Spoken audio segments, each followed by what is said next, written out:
大行政这边就是LED 大灯包括21英寸液镀矿石表，黑马吸尘内饰，公里数实表8万公里，木底镜，方方面面可以给你这些车子还有艾克塔拉路比谷7种地形模式这里还有冰箱是中规大帽子不是便宜，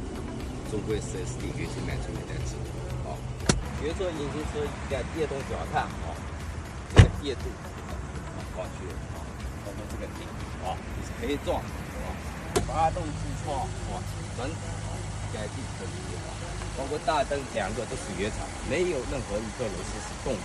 所以说极品这台车子底盘整体相当的扎实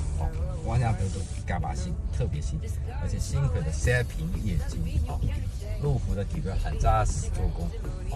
而且很舒适，是我开过越野车里面相对来讲路虎是最舒适的，关键是新3屏液晶，方向盘都是电容出模式包括巡航定速什么功能都有，开起来很舒服。这台车子转向方方面面也都精准，底盘很扎实没有任何松垮的感觉。